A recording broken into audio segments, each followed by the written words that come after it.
All right, we're back. A little bit more relaxed. I'm up to part one.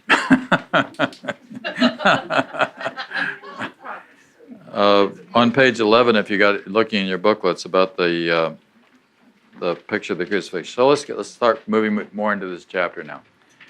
So we'll start with this. The wish to be unfairly treated is a compromised attempt that would combine attack and innocence. Who can combine the wholly incompatible and make a unity of what can never join? Walk you the gentle way, and you will fear no evil and no shadows in the night. So I'm going to go on to this one, okay? The Holy Spirit offers you to give to Him a picture of yourself in which there is no pain and no reproach at all. So remember, we simply are not getting angry. There simply is no attack thoughts. And what was martyred to his guilt becomes the perfect witness to his innocence. I'm going to keep going on this. All right. Into this empty space from which the goal of sin has been removed is heaven free to be remembered. So this is really all simply about remembering heaven. It's just very simply about remembering home, is another words we use besides heaven. And we long for heaven. We long for home. There's something inside every soul that really knows this isn't it. And seeing how we know that this really isn't it, we want to be home. But that doesn't mean you can't be home here and now. Of course, as heaven is here, heaven is now, there is no other place, and there is no other time, because heaven is in the mind. This is going to be a difficult thing that we're going to look at as we move into this, because it's hard to understand something that doesn't have a form. Because it's pure mind. Now, there's a point I'm going to get to in this, but I'm going to start talking about it before I get to the click on it. There's a line in the Course, it's in chapter 14, where it says, all thinking produces form at some level. Now that's a very interesting line, because I just got through saying that we're talking about ultimately transcending form, right? So think about this. All thinking produces form at some level, which is why your thing about ISIS is going to attack us is something to really be thinking about, right? But not to be thinking it or not. Yes, as the case may be, better not. I just meant thinking about it in terms of why we're thinking about it. All right.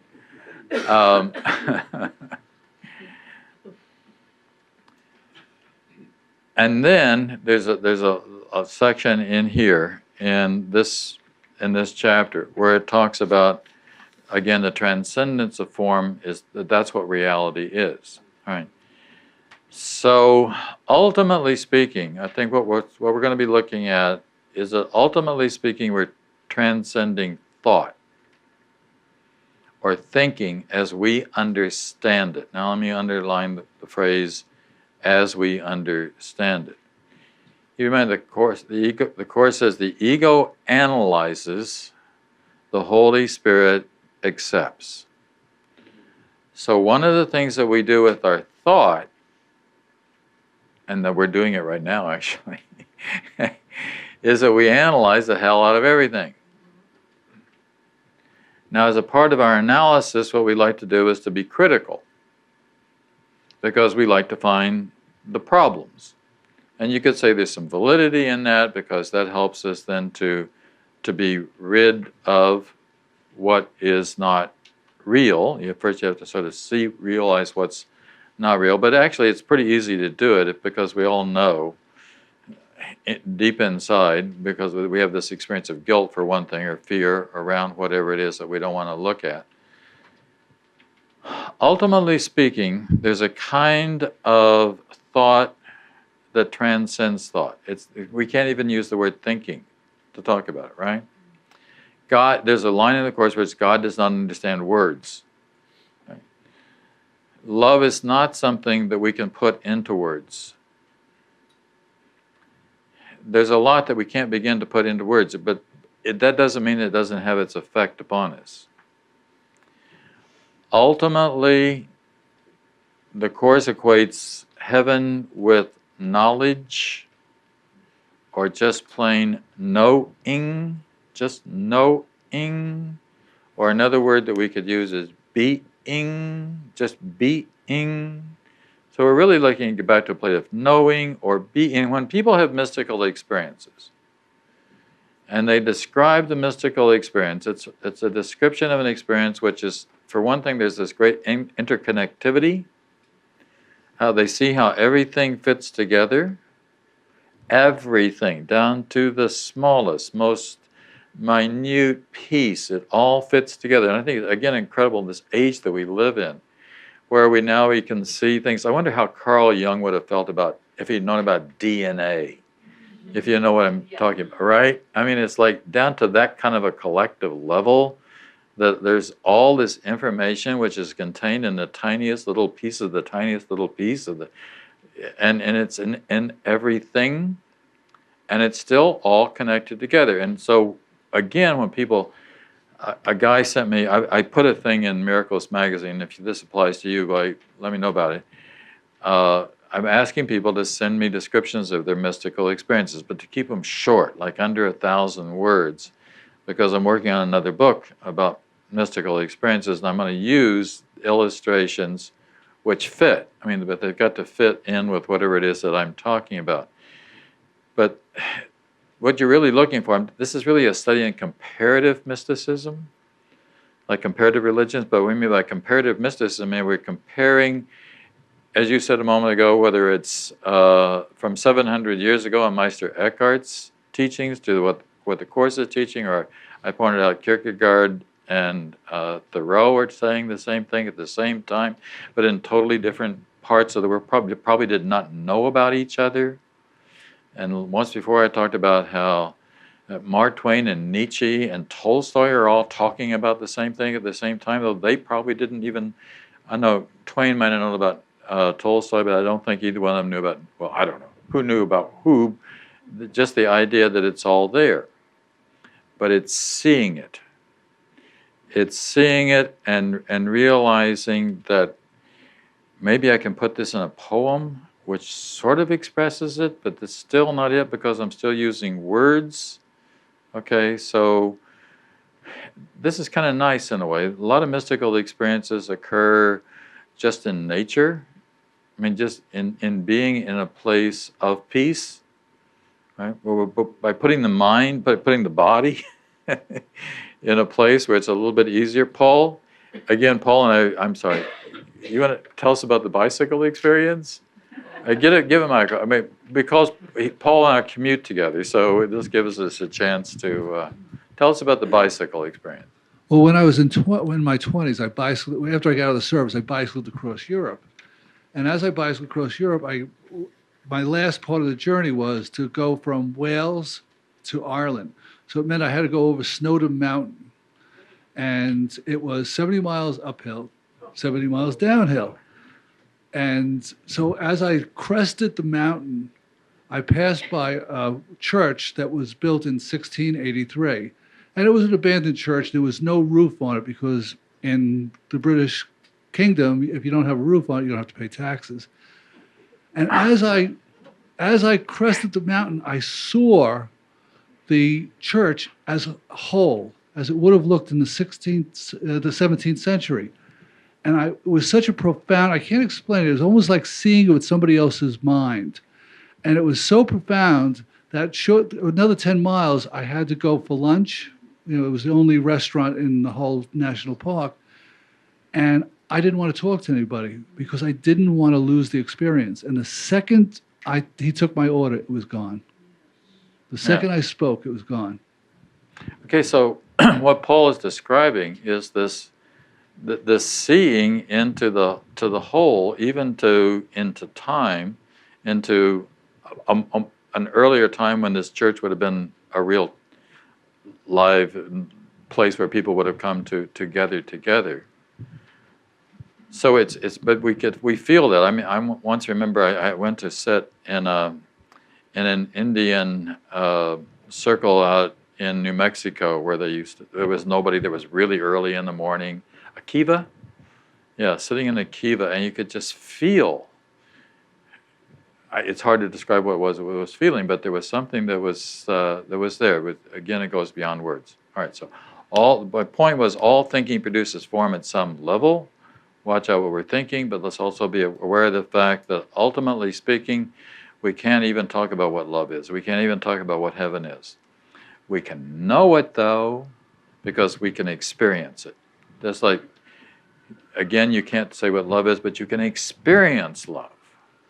And that's like if you say to somebody, are you in love? And they say, well, I don't know. Well, then they're not. Because if they are, you know it. It's a knowledge. Right? Let's try to do a few more of these quotes. Okay, the fear of healing. Forgiveness is not real unless it brings a healing to your brother and yourself. You must attest his sins have no effect on you to demonstrate they are not real. How else could he be guiltless? This is a very important concept in the Course now. And how could his innocence be justified unless his sins have no effect to warrant guilt? So, let's go through it slowly. Forgiveness is not real unless it brings healing to your brother and to yourself. And actually it begins in, as everything else does, in your mind. All right? So you're seeing the innocence in the other. You're not seeing any guilt at all. And you are thereby the one who is liberated. You are now the one who is free. But your brother can be free along with you, but the brother can't be free along with you unless you are free. You no longer have fearful thoughts about this brother. You no longer see this brother or sister as being guilty. You must attest his sins have no effect on you. I mean, if we spend any time complaining and bitching and griping about stuff, then the fact that we're doing that, we're saying this has an effect on me. It has a negative effect on me. And we seem to enjoy pointing out the negative effect that this has on me, right? Actually, I don't think anybody ever does enjoy that sort of thing. It just seems as though they enjoy that sort of thing. That's very temporal, right? And let's go on here. So, yet all undoing must be kind. If there is another thing that a fourth word that I would give to Ken besides undoing, looking, and purpose. Purpose was another big thing that he emphasized. It would have to be kindness and gentleness. Gentleness, is one of the 10 characteristics of a teacher of God that's in the Manual for Teachers of A Course in Miracles. It's one of the earliest. It's like the third or fourth characteristic of a teacher of God. That's got to be there. You can have all the knowledge in the world, but if you don't have kindness to go along with it, you really have got nothing, right? Yet all undoing must be kind, and so the first replacement for your picture is a picture of another kind. Jesus is cute with this. Sometimes he does these little play on words, well, he's really the kind and the kind, of a different kind, using the word kind in two different ways. A picture of another kind. So the picture of the other kind is that we're seeing the wholeness, really. And here's that sentence that I want. Reality is ultimately known without a form, unpictured and unseen. That's what I was just talking about. I knew this sentence was coming up. Ultimately, I love the word ultimately. It appears 37 times in the Quran. Every time you use it appears, you can be sure that whatever phrase is after is true. Ultimately known without a form. unpictured, unseen. There's no way you can picture this in your mind because there's nothing to picture. And I know it seems strange, but ultimately we get back to nothingness. When I was in a coma with encephalitis, there's not a lot I can remember, but there's part of it I can remember. And part of what I remember is just nothing. But there was something. The something that was there was awareness. So there was no thing. I mean, there was no object. There was no subject object. But there was a mind. Otherwise, I couldn't talk about it right now, right? But there was a mind that was actually just in a very peaceful place. It was just very, very peaceful. There was nothing to be fearful of. There was no antagonism. There was no opposite. That's very hard to describe because we kind of work in subject-object relationship, self and other, right? But we're really beginning to talk about reaching to a point, and all the mystics will talk about it, where there is no other. This is a very, very, very important point. There is no other. There is, the way the Course says it, at one point it says there is no outside. Another way it says it, there is nothing outside of you. So when it says there's nothing outside of you, it's not talking about your body. It's talking about your mind. There's nothing outside of your mind. So let's be aware, at some point, as we all know, before too long, we're going to lose these bodies that we think very much is who we are. The mind will still be there. That's what's the interesting part. The mind will still be there. But what is the mind going to do? Now, if the mind's got two choices. It's always got two choices, right? Love and fear. So if the mind gets fearful, one of the things that the mind might do is start looking for form. By that I mean looking for definition, looking for something that is concrete, looking for something that is object to my subject. Maybe a body,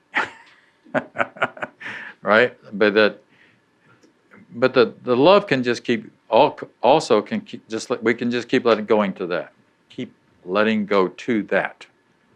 So that is the only experience. And I can't even begin to talk about that, other than to say that we all know about that. That's a part of Buddhism. That is that, right? Okay, well, let's go on. All right. I hope that was clear. It wasn't? No, I'm sorry.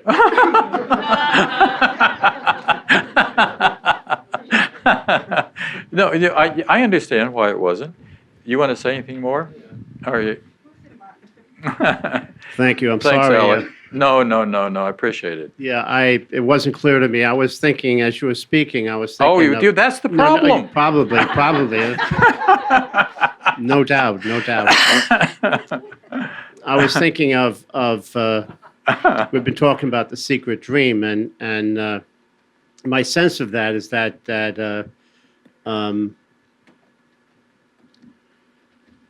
when we talked about making the decision, and when I made that decision, it was so to separate from God. It was so terrifying that what I immediately did was become part of this a body and this complete transformation and I've completely forgotten this decision to Yes, we do all that. have. Yes. And what you were speaking of seemed to be some kind of attempt, as I heard it, to get me back to that terrifying moment that I can't get back to because it's too terrifying. If that makes any Yes. sense to Yeah, it does to- perfectly. Right. Okay, I understand. No, and I understand why it's difficult to understand. When I had this death experience that I had in 1976, I've talked about it. It's in the next book. It's detailed, both, but not only detailed, but a preface to it and a post-mortem, I call it, as well. It was absolutely terrifying, and the reason why it was absolutely terrifying because the jig was up. And I was dead, and it was very clear that I was dead, and that I couldn't get back to the normal Jon Mundy. I don't know how else to explain that. All right, just couldn't get back to Jon Mundy. But then the good part was that I finally said, "Okay, I am dead, and it's okay to be dead." And the minute that happened, there was something else. There's something that's so much greater than the little ego thing that we hold onto, that we think is real, that we're so afraid of losing because we're so convinced that this is our identity. And yet the truth of the matter is that when we finally do let this identity go, which is why we're so afraid of dying again, that once it's done, then this other awakening occurs, which is no longer the self that it was. It can't be, because you cannot go back. You just can't go back. There's no back to go back to. There's no space and time to go back to, right? So you can only go forward. But when you go forward, you're really going forward into what always has been, and always will be, because it's all that there is. You want to say something, Cora? No, she's just. But I can see her taking it all in. Cora's been there, and. I can relate when you said you can't go back. Oh yeah, okay. Say something. No, I totally understand when you said you can't go back. I mean, it's not you can't go back being Jon Mundy. Right. So. It's so hard to explain. Cora also, by the way, just for those of you who don't know, had a to profound death experience herself on an operating table. I mean, it's one of those moments that you can't even put a word to it. It's just, the only thing that you could do is to move forward. Exactly. You can't go back. No, you can't go back. Right. Okay, go ahead, Shanti. Yeah, I'm glad we're picking up on this because when we have that one moment of awareness, gee, look at what I am or what I did and what we're going to pray to overcome, there's a pitfall here. Because once you get the awareness and you ask why, you're not doing the course. Because once you get the awareness, you have to then make a choice of whether or not you want to remain in that or move on from there. We talk about this repetition phenomenon. Everything that we're experiencing now has occurred to us before. So that was what we were just saying. Right. So I just want to reinforce that. Right. Recognize that if you notice, it's very much like the way the Course is written, a huge repetitive device. Right. Goes on and I've been there, I've read that, done that. But that's life. Now you've got the awareness, and the awareness says, look at what I have seen in me, and I don't like it. I don't want it. It's bothering me. Change it. Don't say, why? Whose fault is it? Move on. And you can. That's what the practice is all about. Moving on, not looking for justifications. It's not hard. Yeah. Okay. Enjoy the trip. An analogy that I use, I think maybe last time I was here, was analogy of take two single cells, okay? Two cells with their own little DNA, matter, etc. And now let's put those two cells together as one cell. They merge, right? So we got this other thing. Now this thing, it's no longer these two separate things. It's a new thing which is a greater thing than the old, but the old thing is completely gone and cannot be retrieved. Is that a simple enough illustration, right?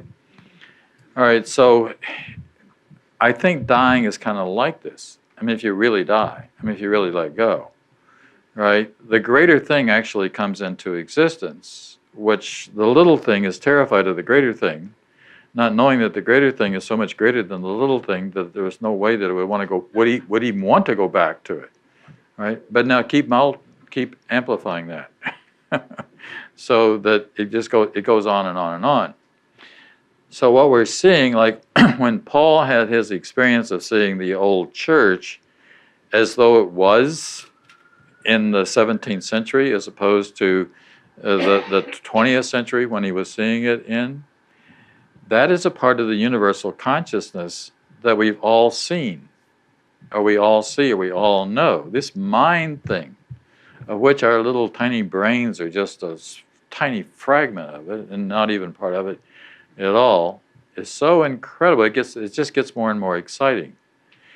That's why the creation of our dream world, our little dream world, is really kind of a terrifying place.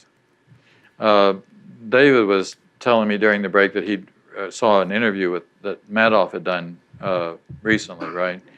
And he said he's happier now than he's ever been before in his life. Well, of course he is. You know, he no longer has all that fear going on. He's not going to be found out. He's been found out, right? And he's retired. The United States government is going to take care of him for the rest of his life. He's got 3 meals a day and a place to play cards with his other guys in minimum security, and his health is taken care of, et cetera, et cetera. It's just, well, you understand the freedom that comes. We're moving ever toward freedom. We lock ourselves into very little worlds. By the very little world of thinking that I'm chairman of the board of the trustees of the church. This is my world. I mean, that's a silly illustration, but it could be any kind of world that we create that we think is the world.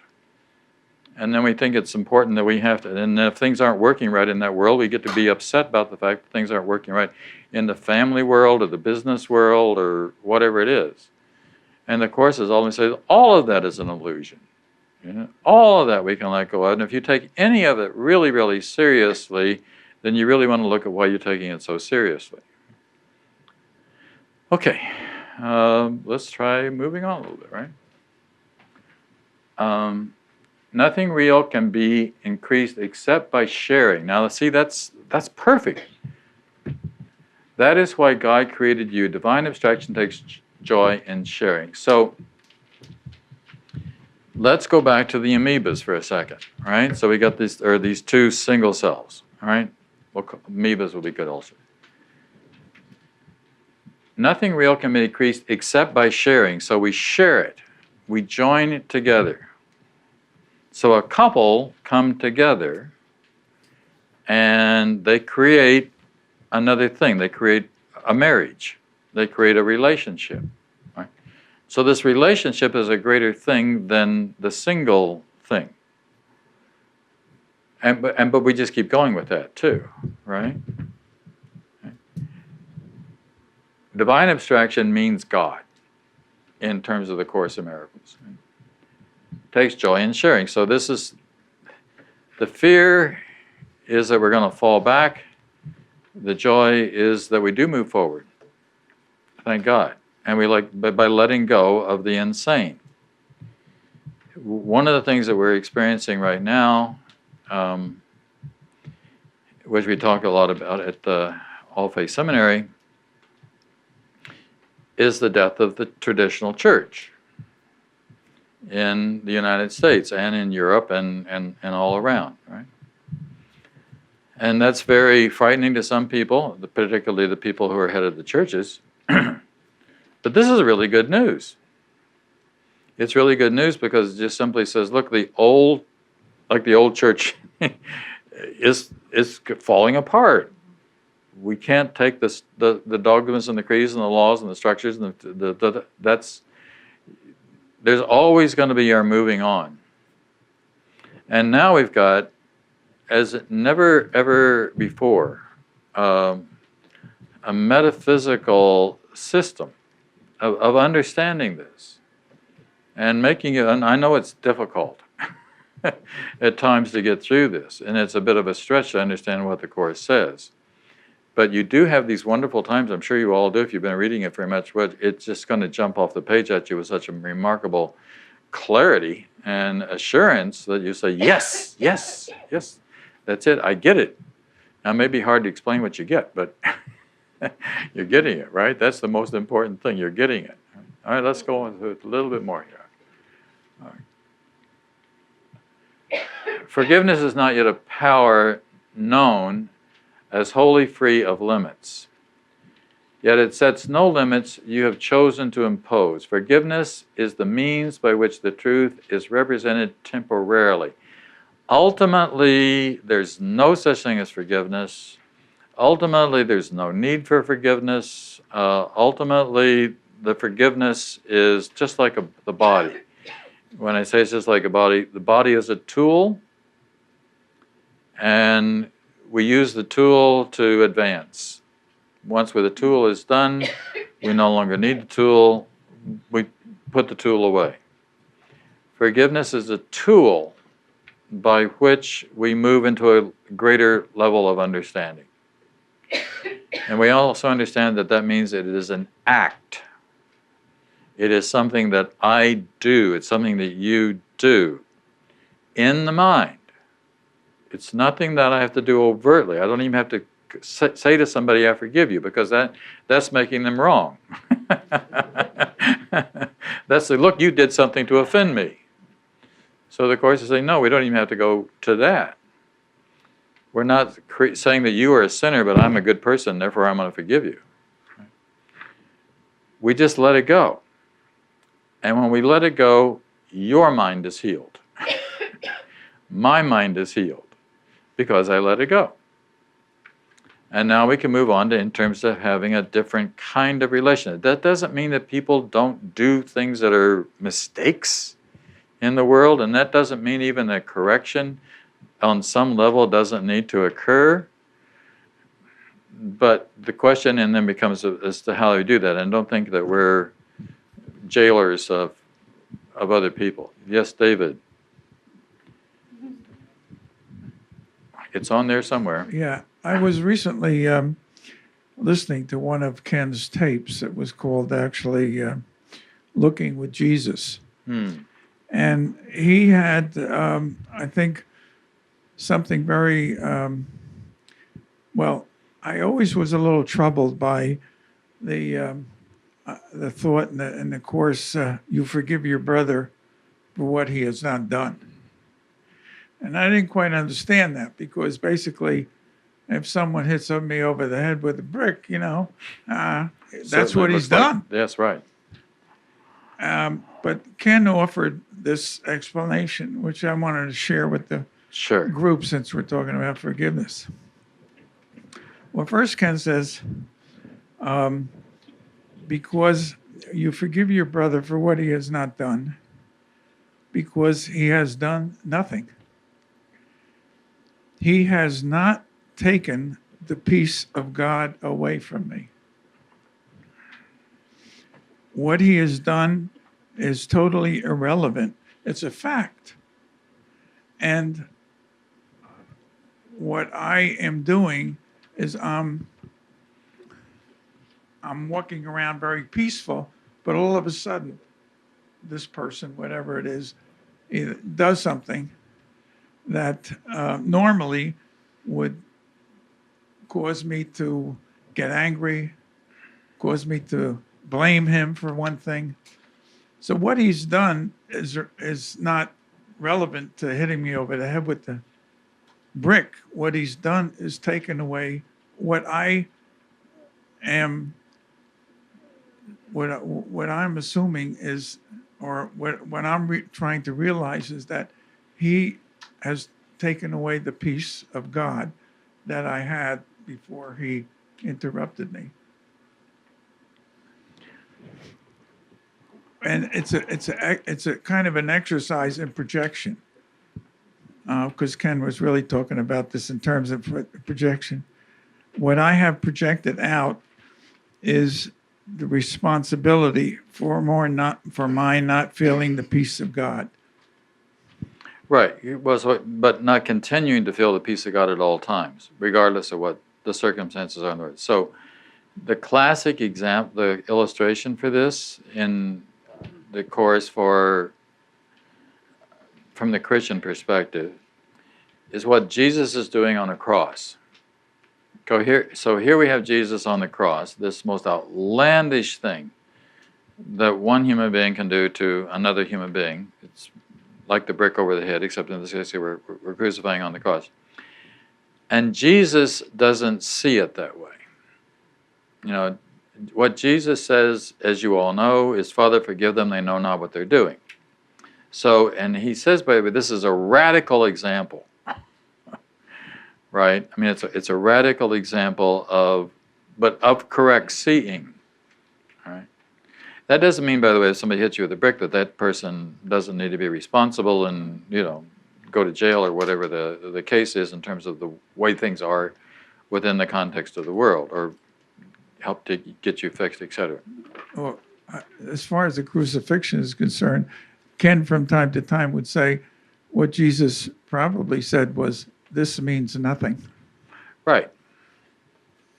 Because it didn't, but here's this most outlandish thing that doesn't mean anything. Right. To the world's view, this is really incredible that this sort of thing should happen. And that's the way most people responded to it, but that's not the way he saw it. Right. So he says at in one point, all I'm asking you to do is to see much less amplified things that happen to you as not being problems.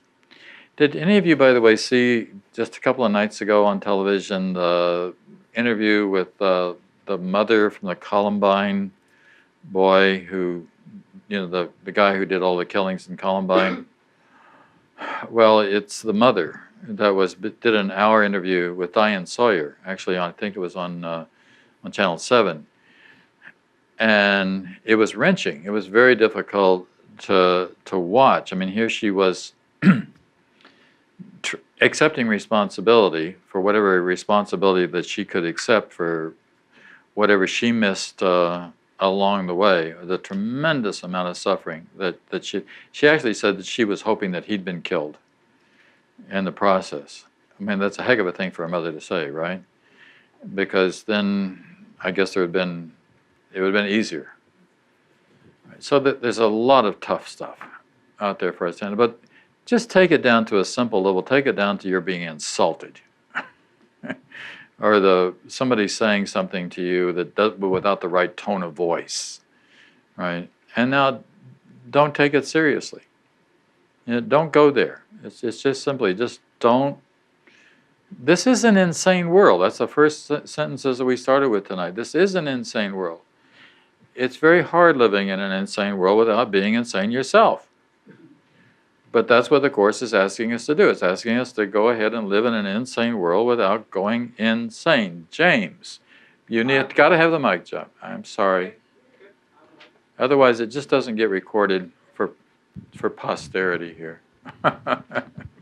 Hello. Okay. Yeah. What I struggle with, we all have our little oases of peace and love, and we got it, and we hold it together.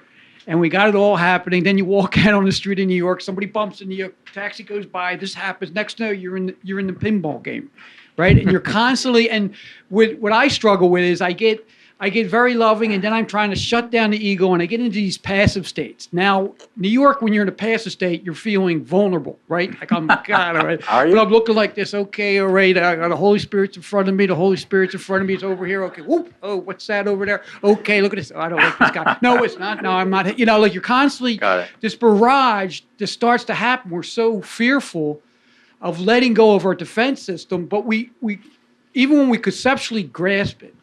I think, what was it? Ken said a great thing. He said it wasn't a student, a person on the way of enlightenment is a bad Course of Miracles student.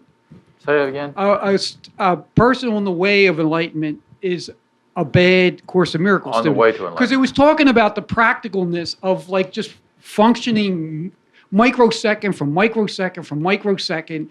And you struggle, like, you know, the concept. You get the concept, you do your meditation, you got your concept, and you go through. And then what happens if you fail somehow, you're back in the ego's game. Look at you can't do the Course of Miracles. Look at you're guilty. You're screwing up. Like, it's such a tricky kind of circuitous thing. And you have your breakthroughs, you have your moments, and and what I'm interested in how to navigate that in between microsecond, because I'm getting better where I'm saying, all right, that was a bunch of gibberish. Whatever. Right. My response was gibberish. That was gibberish. My thoughts were gibberish. We're gibbering back and forth. It was ego. I could forgive it. I'm like forgiving it more and moving on.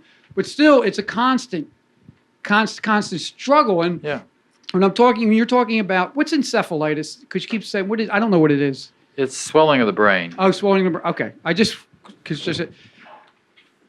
The fear, like when you talk about that experience, is the same thing when you're out of body experience. You were going there, but you weren't ready.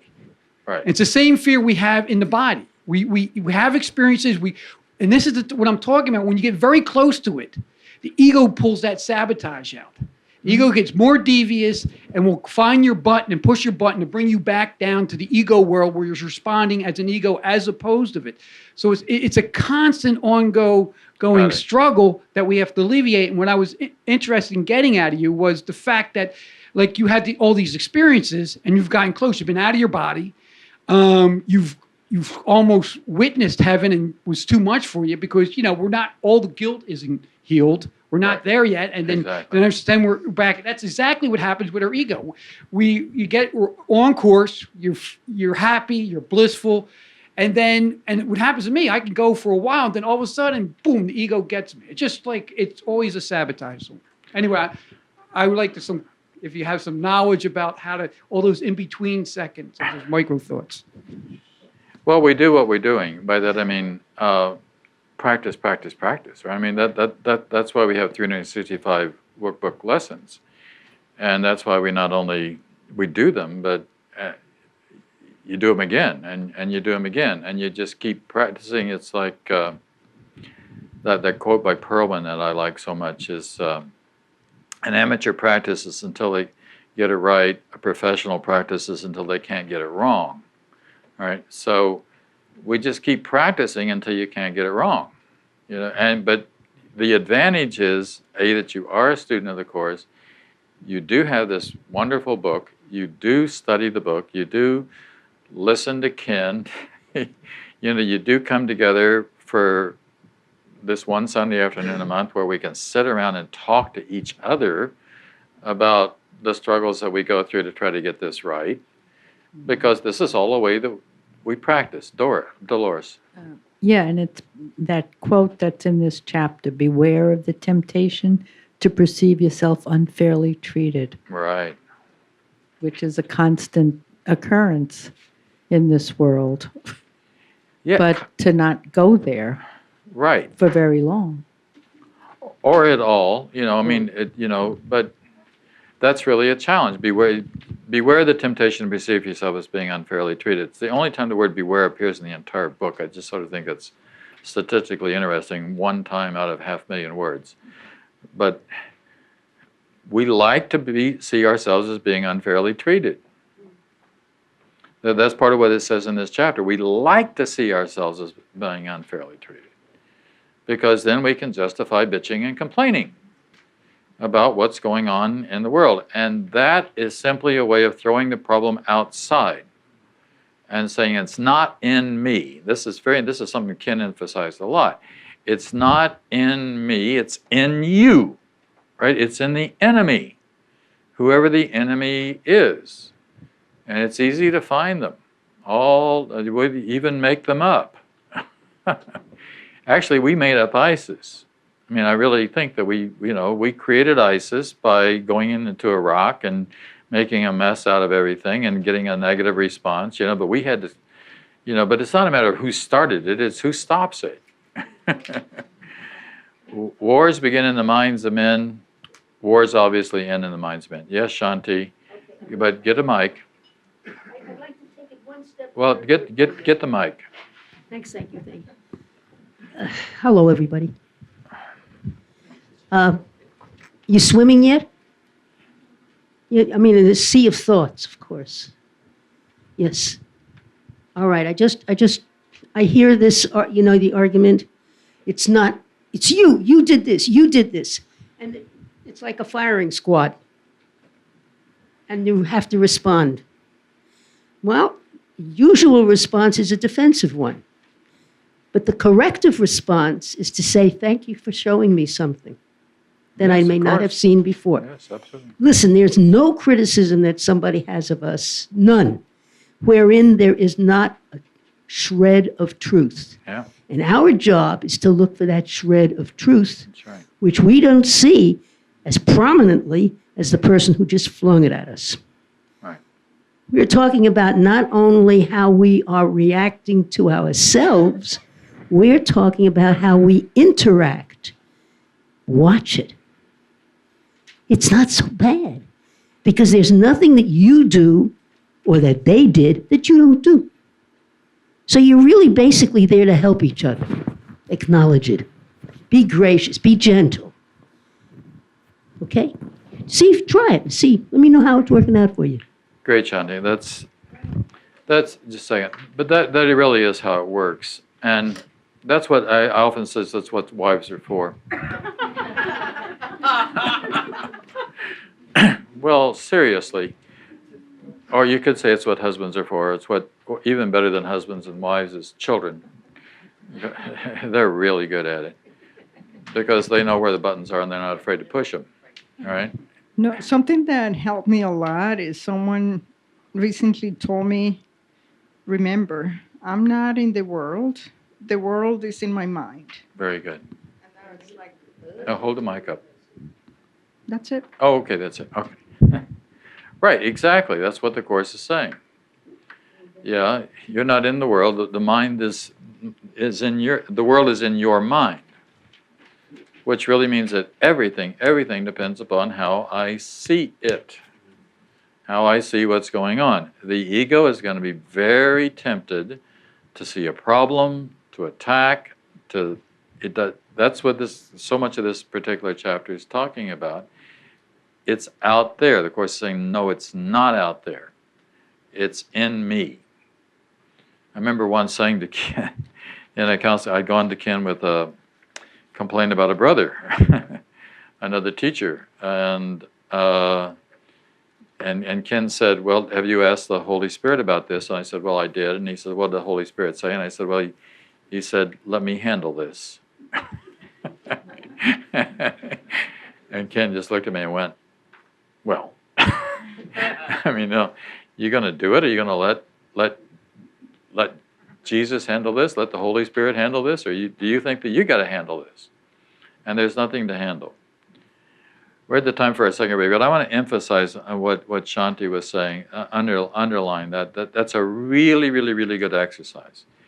Whenever you feel that you're under attack for even the slightest reason at all, remember who this person is. This person, right now, is your teacher, right? And so they're teaching you something. As Shanti said, maybe there is a grain of truth in there about what this person said. Maybe they're not all right, but maybe there's a grain of truth. Maybe you have been thoughtless or careless or selfish in some way, and they're willing to point this out to you. So much of this Course is about being responsible. So it's just a matter of accepting responsibility for that without coming back. The standard ego response is tit for tat. You hit me, I hit you. All right, but we don't hit back. We sit back rather than hit back. And we look.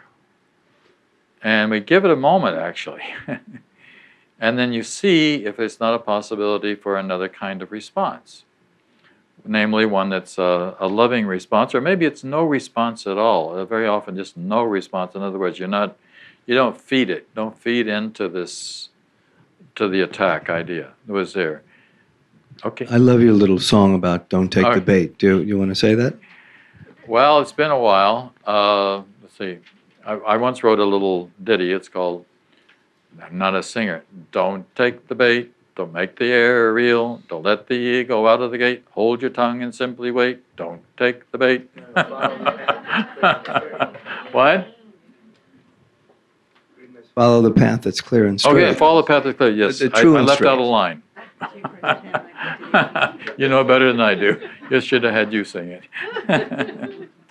Okay, we're time for a second 10-minute break. So this is actually working out pretty good.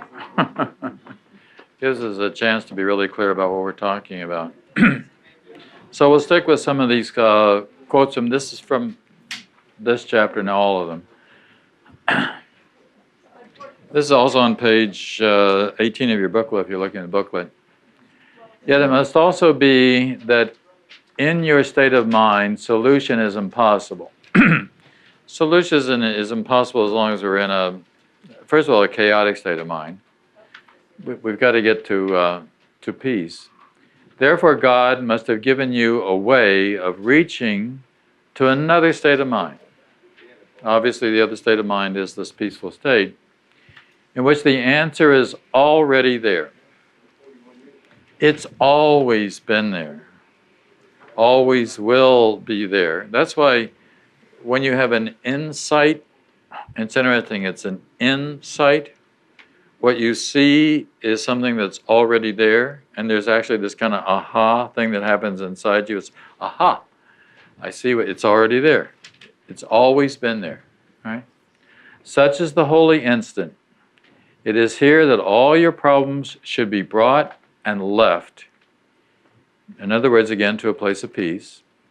Here they belong, for here the answer is, and where the answer is, a problem must be simple and easily resolved. A good part of it is just getting quiet enough, long enough to let the answer be seen, to meditate, literally, to step aside from any kind of immediacy of fighting with it. The only way to heal is to be healed. The miracle extends without your help, but you are needed that it can begin. Now, I've mentioned before that I really think it's wonderful that, and I am convinced it's true personally, that Ken had completed the atonement before he passed, right? That he was really, for anybody who knew him, he was really a representation of a healed mind, a completely healed mind, just like Bill was. Although Bill's complete healing came close to the end, he still, both of them, and others as well, but we're in this very peaceful place. There was nothing that was going to take the peace of God away from them. There was nothing that really was going to disturb them, right? Because they saw it. I mean, back to James again, it took a lot of work. It took years of practice, but it was really worth it because, and isn't it great that our 2 or 3 first teachers, the primary teachers who were to teach, to get the course and to teach the course, would have also completed the course? I mean, that's like really important, right? We're all struggling to do what they did, but it's possible that we can do it, right? In other words, and this will go to just to the top line, to heal, what you have to have first is a healed mind. Then you are the demonstration of a healed mind. Just like the same line of, to heal, you have to be able to see the wholeness or the innocence or the sanity in the other. You can't heal if you're seeing something that you're going deep. You're going really deep to where the sanity is. The sanity, even in the most insane mind, the sanity is there. But you've got to be able to see it. You got to have the mic. You got a mic? Okay. Okay. Pass the mic back. Is it okay to see the longing in the other person? Oh, sure. I mean, that's inevitable, but you're going to see the longing. I mean, they're longing for peace. But I mean, if you want to send a Valentine to somebody without like sort of being too personal, can you say, I see the longing in you and it's not coming through me, it's through the universe or something? Yeah, that's very nice. Right. But you're saying, I see the innocence in you. Yeah. I see the wholeness in you. Yeah. Right. Whether you can see it in you or not, that's really the important thing. There's been a couple of people that I've worked with. One in particular, it's just I could just she's so lovely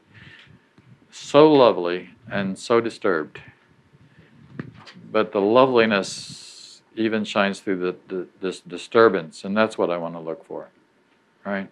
Did somebody else take the mic there? Okay, let's go back to here then, and let's go on.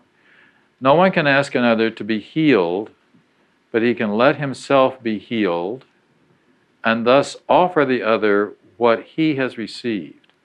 Who can bestow upon another what he does not have? See, isn't that great? You've got to have it yourself. No one can ask another to be healed. Sometimes that's what we do, though, with each other. We ask, you should shape up. You should be healed, You should get it right, will you?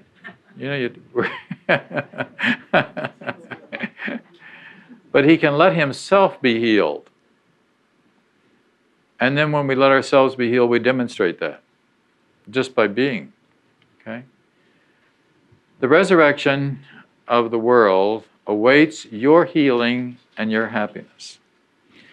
It's really the complete resurrection of the world, because as it is, there's another place in the Course where we said earlier, this is an insane world.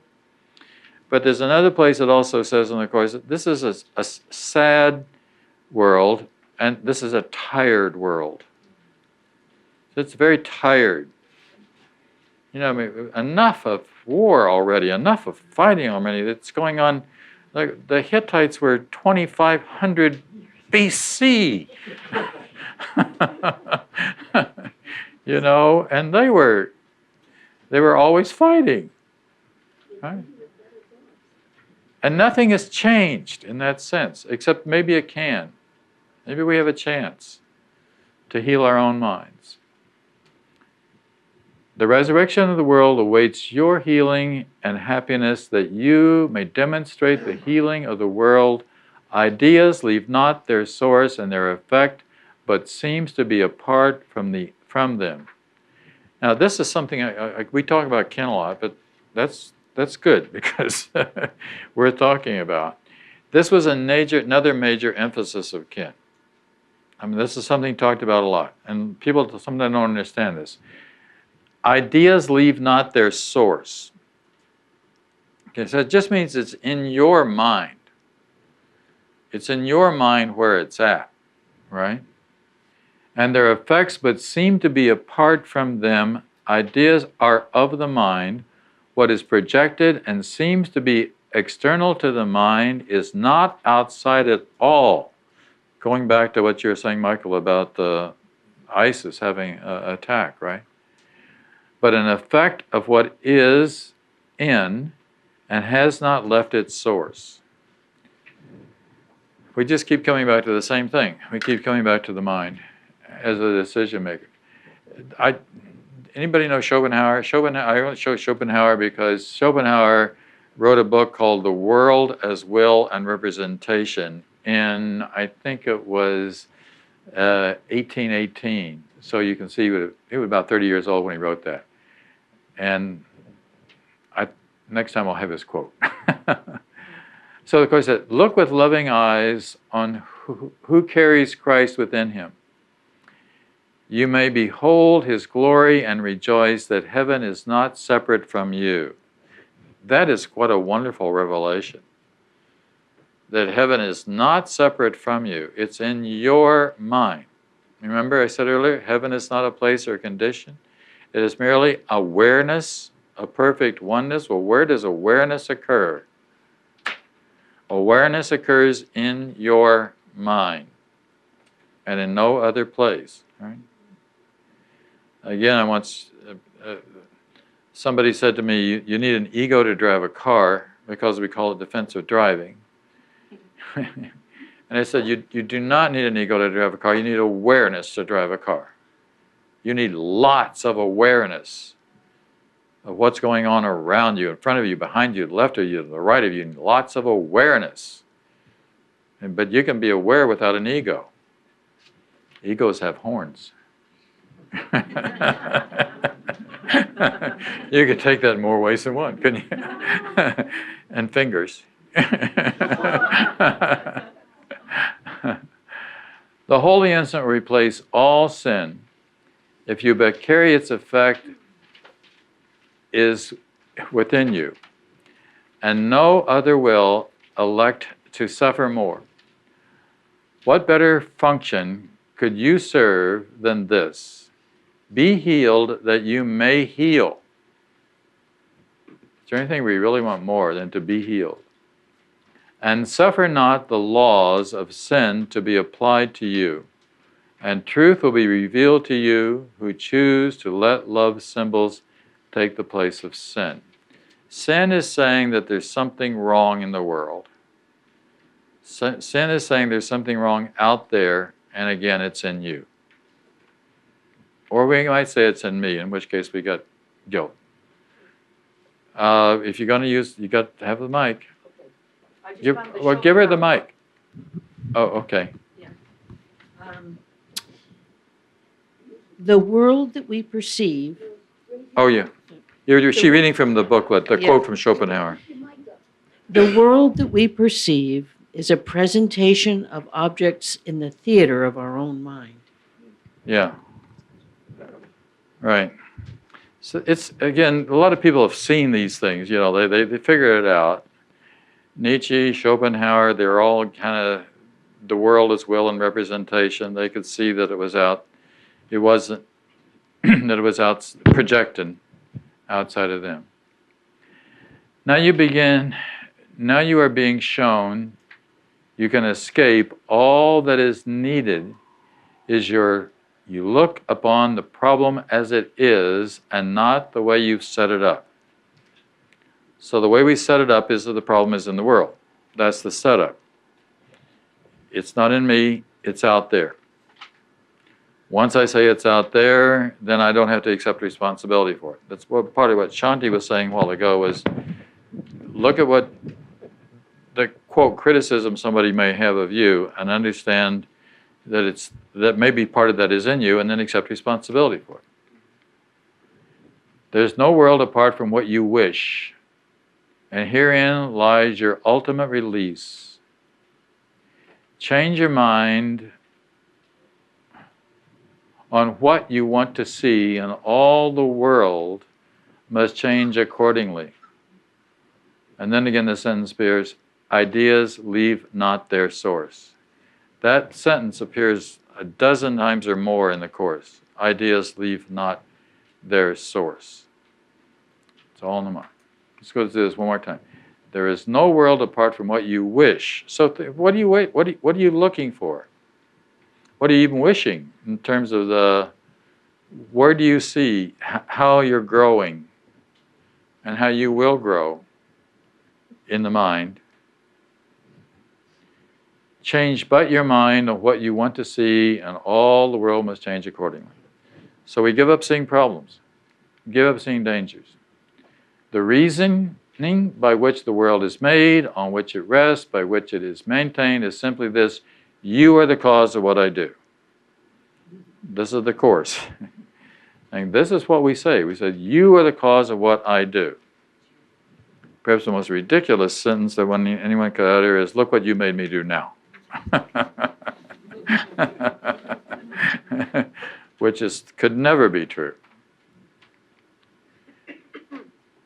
This is a continuation of the previous one. Your presence justifies my wrath, and you exist and think apart from me.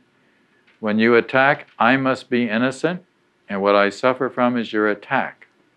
No one who looks upon this reasoning exactly as it is could fail to see it does not follow, and it makes no sense. That doesn't even need comment. This is still going on with the same quote. Of one thing you can be sure, of all the many causes you perceived as bringing pain and suffering to you, your guilt was not among them. Nor did you in any way request them for yourself. This is how all illusions came about. We're not really aware of what we have asked for. And on a very unconscious level, what we're asking for. Sometimes as a teacher for us, that we wouldn't think maybe we would want to have this teacher. So when people tell me, for example, that, well, actually more than half of us have gone through one marriage already, right? Before we get to the second one. 50% of everybody that gets married gets divorced, right? So guess what that first marriage was all about? That was really a learning, right? And I also think sometimes it's so those children could come into the world. Just look at it that way. Look at, that they couldn't have come if you hadn't done that first, right? And you wouldn't want not to have them. I remember years ago I was talking to my high school sweetheart, and I were very much in love with each other. And many, many, many years later, I was talking to her, and she said, "I was such a fool," meaning to have left you. True, she was, but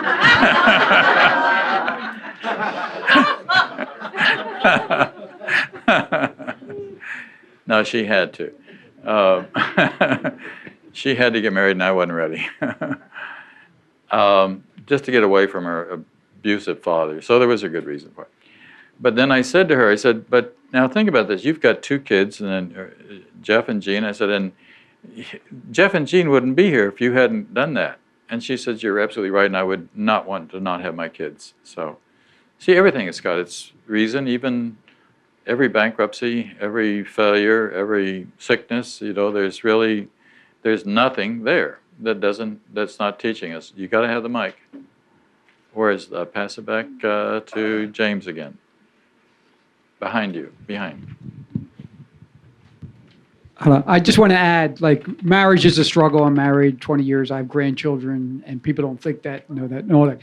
It's an interesting thing. But I had this, when I was in Philadelphia, when I was growing up, there was a Hindu guy who came from India, and you talk about the struggles of life and who your teacher is. And he saw his teacher as something different. He moved to Philadelphia from India. He turned around, we were in a bar, and he says, I hate this place. This will be just fine. Because he saw it as his teacher, and he was coming from an Eastern perspective, you know what I mean, of how much he hated it, how much he had to work to unravel this. And marriage is kind of the same thing. Truth. But you could look at our jobs too, what we work, the people we have to work with. These are our classrooms as well, and sometimes you may not like those circumstances either. And the best thing you can do is I read about a study that was done on the best working places in America, and it said that the worst places, of course, is where the hostility exists. and the best offices, the best run offices in America, is where a sense of joviality and kidding and joking goes on among the employees, right? Just, the whole different way of looking at things. Just to reinforce, he was up to the challenge. He had no misperception. He was saying, this is really awful. This is, and this was going to teach him. It was his teacher. Right. So maybe we should all think in a similar way to this fellow. When we're in a situation, we could just say, well, I'm up to the challenge. You got to have the mic.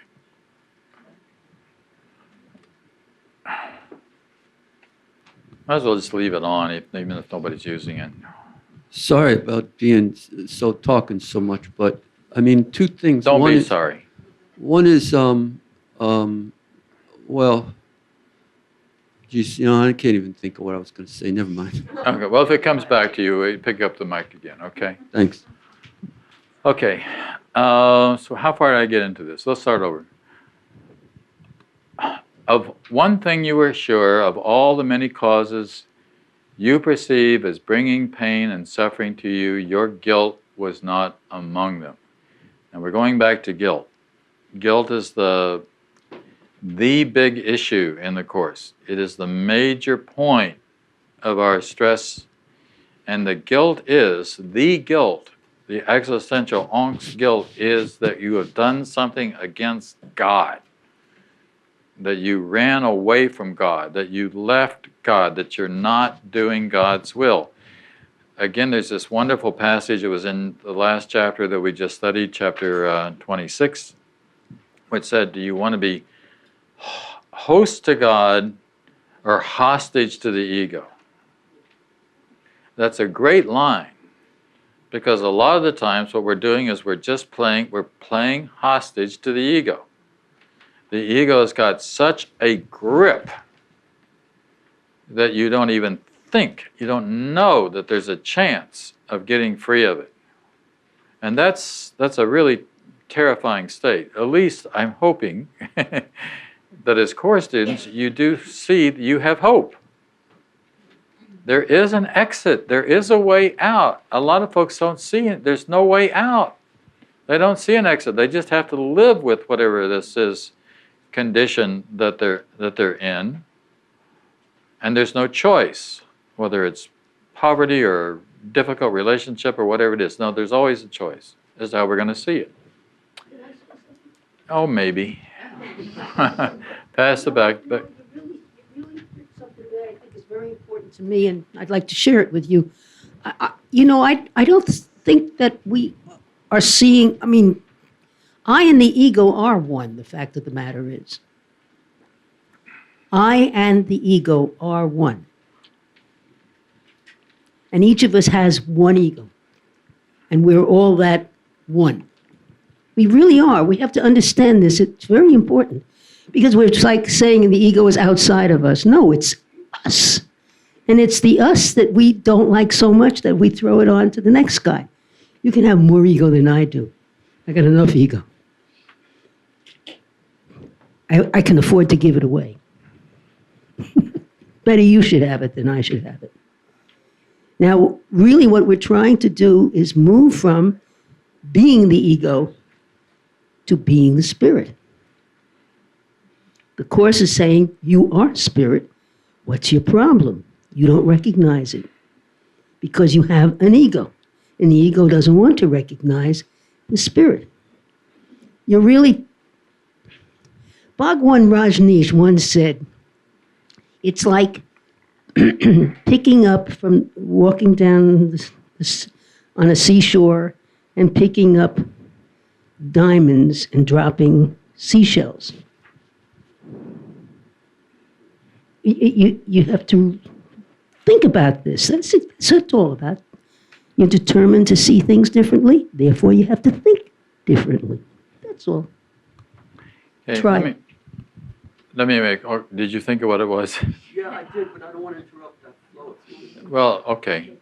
But go ahead, and then I want to make a comment, and then we're going to begin to wrap up. I was just going to say that I'm not sure if it's relevant to other people, but what you said over there kind of pushed a button or two for me in the sense that, it's sort of like you're talking about what I've read is called the path of the cross, which means you only get anywhere through suffering. Like marriage is good because you suffer through it, you know? and well, I'm just wanted to say that I think it's like much more important for us to be thinking of choosing constantly, to be choosing not to be suffering, Exactly. not to choose. Yes, of like course. this, I don't agree with that teacher who said, well, this is a great bar for me because I hate it. I totally don't agree with that. I would want to He was talking that about the whole second. city. Yeah, I lived in Philadelphia myself, so I understand. Anyway. Okay, let me respond to that. And there's really two responses to it. One is, wherever we are, whatever the circumstances are, we don't have to be, we could be in a difficult situation and learn from that difficult situation. When I had cancer, what I got out of cancer was that it was okay to die. But I really learned that it was okay to die. So here's a difficult situation, but it turned out to be fine, right? But then the Course in Miracles says, you don't have to learn through pain. They say pain is one of the ways, and it's kind of in an Eastern karmic sense, we see it that way. You don't have to learn through pain. It says joyous students, we can learn happy lessons. In happy lessons, it just means that you learn how to be responsible, you learn how to accept things, you don't make them into issues, you don't see the problems even when there is a problem. By that I mean you override the problem and you just go ahead and do the loving thing without even thinking about it. It doesn't require that you get into stress in order to correct the situation. So the Course says God wants happy learners as well. And happy learners can learn their lessons joyfully. And that's the way to be learning too. We want happy learners learn their lessons joyfully. So you learn, for example, that loving is fun. And you get something out of it. You learn that being generous is fun, and you get something out of being a generous person, etc. So that's a totally other way. Learning through pain is just one way, and it's definitely not the best way.